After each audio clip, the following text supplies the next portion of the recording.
За ингээд бидний энэ удаагийн Цэцэрлэг хотын тойрон аялал маань эхэлж байна.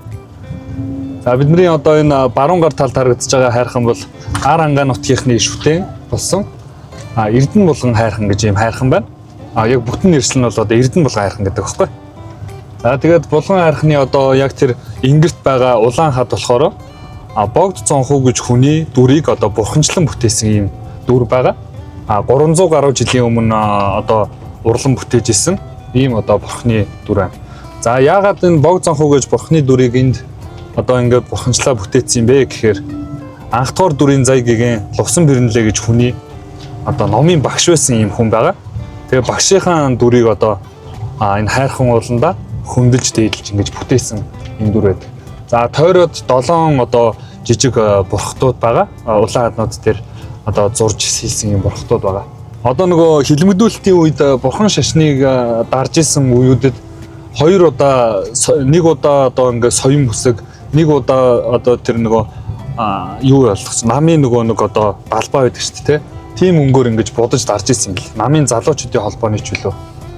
Тэгээд ерөөсөө л нэг хонол их хур бороо ороод урсгачдаг байсан гэл. Ингээд буцаад тодорч гарч ирсэн гэд. Тэгээ ерөөсөө дахиж бол дарж будаагүй 2 удаа ямар ч байсан ингээд дарсан гэсэн төвхтэй байдаг. За тэгээд дээдлэлт нь байгаа сүмийг болохоор Галдан зуугийн сүм гэж байгаа. Галдан зуугийн сүмшгаа уруудаад алхангууд ходоодны аршаан, нүдний аршаан бас гардаг. Тэгээ нүдний аршааны хүмүүс нүдээ шавшаад нүд амрах тайвшруулах юм үйлчлэгээтэй гэж бүтгэн хүмүүс ямар ч гэсэн хэрэгэлт юм аа шавшиж хэрэгэлт. Тэгээд одоо энэ машинуудын дээхэн талд Жамгны аршаан гэж аршаан байгаа. 13 дугаар Далай ламын аршаан гэж бас зарим хүмүүс нэрлэдэг. За яагаад одоо 13 дугаар Далай ламын аршаан гэж нэрлэлсэн бэ гэхээр 13 дугаар Далай лам Төвдөн Жамц гэж хүн 1905 онд энд одоо ирж морилон саадахта аршааны уснаас хүртээд за энэ үнэхээр одоо аршаан шин чанартай юм ус байна гэд бусд нь им өргөж хүндэтгсэн байдаг. За энэ цагаас эхлэн одоо 13 дугаар Далай ламын аршаан гэж нэрлэгддэг байна. Зарим хууч ярианууд дээр бол яг Далай лам ирээд морь харсан газраас нэм аршаан ундарсан гэдэг юм аман хууч ярианууд бол байдаг. Хот Цэцэрлэг хотын төв байгаа хэсгийг болохоор ер нь чонтын хөнд гэдэг. Хуучин цагт араатан амтан за тэгээд ер нь ан амтын илбэгтэй юм нутаг байж тэгээд чонтын хөнд гэж нэрлэгддэг. За тэгээд Цэцэрлэг хотын маань төвөөр одоо 3 горих урсдаг. За энэ горих бол одоо Дэлгэр булаг гэж горих байгаа. За тэгээд дунд горих, дээд горих гэдэг ингээд ийм 3 горих байгаа. Дээд горих нь болохоор 2 модны аршаанаас их аван урсдаг. Дунд горих нь болохоор одоо бас яг урсгал руу ганц модны аршаан гэж сахартай хүмүүс хэргэлдэг аршаан ус урсан орж ирдэг ийм 3 горих байдаг. Ийм сайхан байгалийн зохицол бүрдэх газар байна. Зай гигэн, ламын гигэн, тэгээд өндөр гигэн гэдэг энэ 3 хүн булган архины өвөрт ирж хоноглож л дээ. Тэгээд за энэ газарт хүрээ хийд байгуулахаар ийм сайхан нутаг байна. Хинийх нь аяган дор цэцэг урган. Тэр хүн одоо энд хүрээ хийдэ байгуулъя гэд гуруула аяга хөмөрч хонж. Тэгээ өглөө босч ирэхдээ ямар ч байсан зай гэгэний аяган дор одоо цэцэг байж таарсан. Ингээд энд одоо заян хүрээгээд анхны одоо тойр дуган нь болохоор 1525 онд тэгээд сүүлээр 1631 онд заян хүрээ болж өргөгдсөн юм түүхтэй. Тэгэхээр одоо бараг 400-аад жилийн өмнөх түүхтэй юм нутаг байгаа.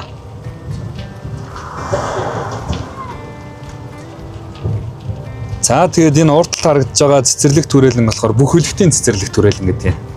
Сайхан модтой юм цэцэрлэг түрээлэн байна. Яг цэцэрлэг түрээлэнгийн урд хөвөөгөр нь одоо дунд гол нь урсж орж ирж байгаа. За тэгээд яагаад бүх хөлөгт гэж нэрлсэн бэ гэхээр энэ нөгөө тайхар чулууны домог дээр гардаг бүх хөлөгт гэж эртээ чадaltaй хүний нэрээр нэрлэгдсэн ийм одоо хүрээлэн байгаа. Дотор талтаа болохоор бас энэ бүх хөлөгтийн одоо тайхар чулууг толгой дээр өргөөд тэр могоог дарж исэн гэдэг тэр домог яриатай холбогдуулан хөшөөд урсгал бас байдаг.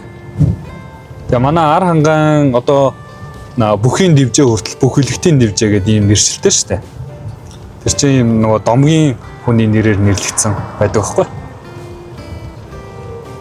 Тэгээд ер нь айлч газар оронд ингээд явж байхад ер нь түүх домогуд яригддаг. Хэтрүүлгийн шинжтэй юм шиг те. Тэгтээ энэ домог ярианууд дандаа одоо жишээлбэл энэ бүхэлдийн таагарч чулууны домог гэл тэгэхэд ард олно гэсэн энэ сайхан сэтгэл эр хүнд ямар их тийм сэтгэлийн хүч тэнхээ өгдөг гэдгийг одоо илэрхийлсэн ийм өгүүлэмж, ийм домог ийм одоо юутай байх сургаалтай байна. Дэмэд жанжны түүх болохоор ийм л дээ. Ер нь Монгол улсын анхны маршал тэгээд анхны өрлөг жанжин ийм хүн байхгүй юу? Дэмэд жанжин. Бүх цэргийн жанжин. Тэгээд Оросын анги нэгтгэлүүдийг одоо Монгол оронд оруулж ирэхгүй гэж ийм тэмцэжсэн, эсэргүүцэжсэн ийм хүн байгаа. Тэгээд тэр ч утгаараа нөгөө Орос руу дуудагдаад тэгээд Оросд төмөр замын өртөөн дээр одоо хорлогдсон байдалтай олдсон ийм хүн байхгүй. Ер нь бол амнасаа тэр Орос улбаны улсад амнасаа алдсан юм. Хуучнаар зөв толгойт ус те. Тэгээд тэрний дараах нь одоо 1937 онд ер нь бол одоо Дэмэж жанжин таалт өгсөд тэрний дараахан Оросын анги нэгтгэлүүд орж ирж Монгол оронд одоо их хилмигдүүлэлтийг эхлүүлсэн байдаг. 1937 оны их хилмигдүүлэлтийг эхлүүлсэн байдаг. Энэ болохоор ар ангаан угсаатны зүүн музей. Гэхдээ одоо хаацсан байгаа юм байна. Ер нь бол ингээд харахад бол энэ одоо Заяг гэгээд энэ зуны ордон баггүй юу? Хуучнаар Заяг гэгээд энэ зуны ордон. Одоогоор бол ар ангаан угсаатны зүүн музей үйл ажиллагаагаа явуулж байгаа. За яг тэр голд нь байгаа тэр чулуун хөшөө дурсгал болохоор бэлтгэргүүдээ хөхөж байгаа чонын дүрстэй. Тэгээд 1591 онд одоо бичигдсэн гэсэн ийм одоо судалгаатай ийм чулуун дурсгал байгаа. Түргийн үеийн. Тэгээд Арангаа нутаг бол одоо Хүннээгүй үеийн нийслэл Луут хот Үзий цумын нутгаас олдсон. За Уйгурын нийслэл одоо юунаас Хотон цумын нутгаас. За тэгээд Түргийн нийслэл болохоор бас Арангаа аймгийн нутгаас олдсон гэдэг. Ингээд эртний төр тусуудын яг гол цөм болсон ийм түүхэн дурсгал нутаг байгаа. Эртний түүхтэй. Цастуулын цагаан арслангууд байна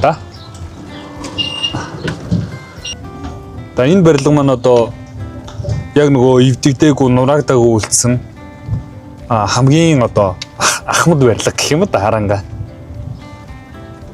Хэлбэр хийц бүх юмнууд нь яг хуучныхаараа байгаа ийм барилга баг. Бас л 200-300 жилийн түүхтэй ийм барилга.